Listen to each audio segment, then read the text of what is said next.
Now, before we get into anything else tonight, can I show you a little bit of perspective? Yes, interest rates went up today, but here is interest rates over many years in Australia. Now, I'm not talking about all the way back to the 1980s here.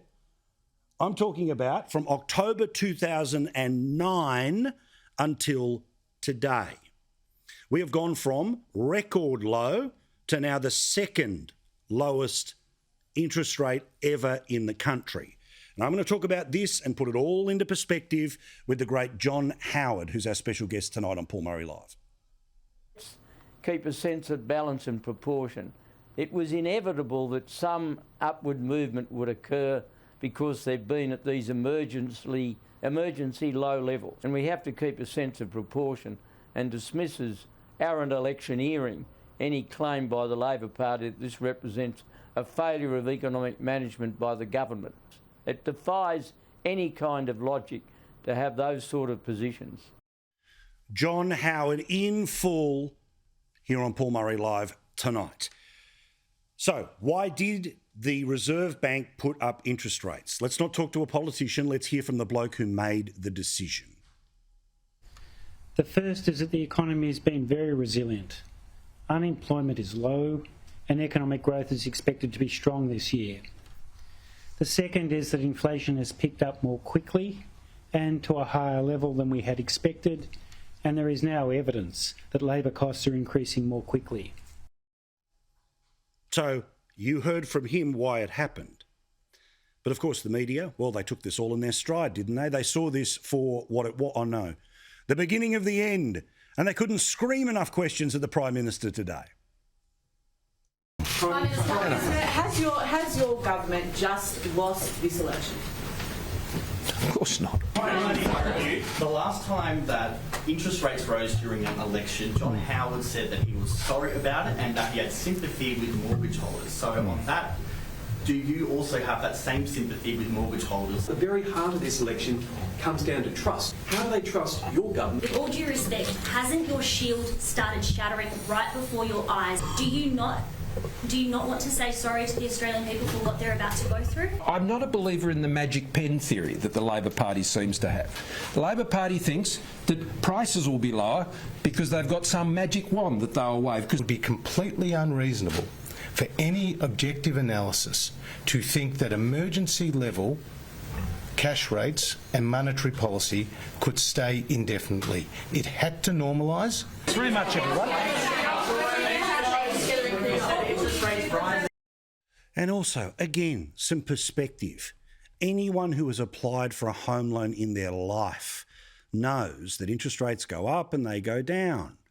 They also make decisions, that being the financial services, of your capacity to pay them. If anyone has been given a mortgage that they can't pay off with the second lowest mortgage rates of all time, then the financial institution is a disgrace for giving you the money in the first place. Now, again, I'm not going to pretend that this is just easy and effortless and everyone's got an extra few $100s to spare, but let's put it in perspective. Here's the PM on the detail, not the emotion, the detail of today. The Reserve Bank has made a very important statement about where we are now in our journey out of this pandemic.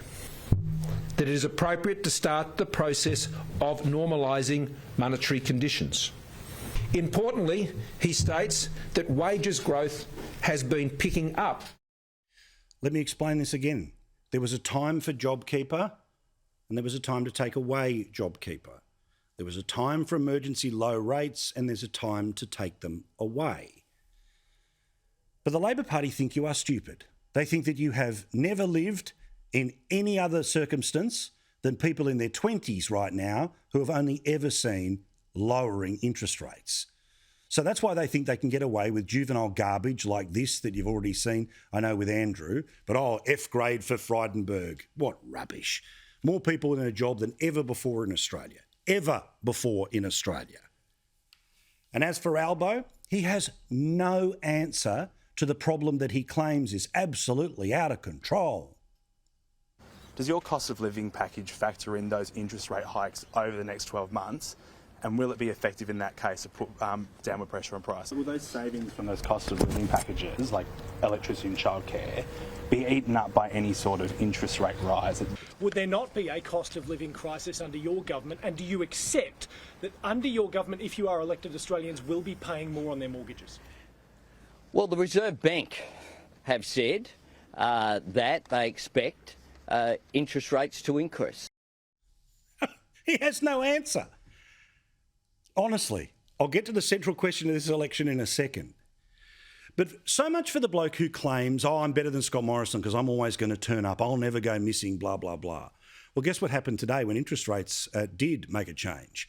You didn't hear from Albo, you heard from one of his babysitters today who was echoing what Wayne Swan was saying when rates were going up in 2010. Well noted tonight from Chris Ullman.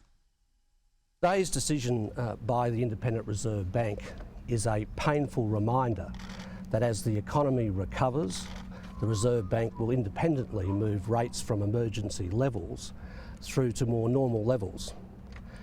Now, I know that's cold comfort for a lot of families. The former Treasurer's Chief of Staff is today's Shadow Treasurer Jim Chalmers. You literally would have written or approved those lines. What's different now to what we're seeing then? The issue that we have with Scott Morrison is not that he doesn't take responsibility for every aspect of this, it's that he takes responsibility for none of this. What? And by the way, all of the lies that the Labor Party is trying to tell about the economy and about the government are, of course, all again predicated on the idea they think you are stupid, that you don't remember that we have had different types of economies and different types of governments getting things right and screwing things up for a long time. Now, again, let's have a debate between Labor lies and the Reserve Bank boss. Scott Morrison's economic credibility was already tattered, and now it is completely shredded. Unemployment is low and economic growth is expected to be strong this year. And inflation spiralling out of control. These numbers are lower than the inflation rates in most other advanced economies. Falling real wages. There is now stronger upward pressure on labour costs, and that this is likely to continue. Hello? Are we paying attention, Australia? I know you are because you're watching this show. But can you pass this video on to your mates? Because the Reserve Bank governor is blowing holes in the lies that the Labor Party are telling. The Reserve Bank governor is blowing through the narratives that the media will try to build, that this is some sort of wild crisis, that we have the second lowest rates ever in the history of the country. And remember, day one of the election, Albo didn't know about the unemployment rate, but guess what he also didn't know about just 3 weeks ago? The Reserve Bank rate that they changed today. Do you know the official cash rate off the top of your head? Oh, look, we can do the old Q&A stuff over 50 different... At the start of the year, when the Prime Minister couldn't say what the cost of petrol or the price of a loaf of bread was, he was ridiculed for being out of touch with Australians. Are you just not going to answer those kinds of specific questions for this campaign? Not at all. Well, when he did answer them, he got them wrong. He got them wrong not by a little bit, by 1.4% when it comes to unemployment, and he didn't even bother to answer about the Reserve Bank. Now he pretends this is a major problem and I'm the solution to the problem. Mate, you will be the problem. So if nothing else, there is one question that you need to ask yourself, and you need to get your mates and family members to ask themselves when they go into the polling booth 3 weeks from now, or if they start voting early from next week. Would you bet your house on Albo?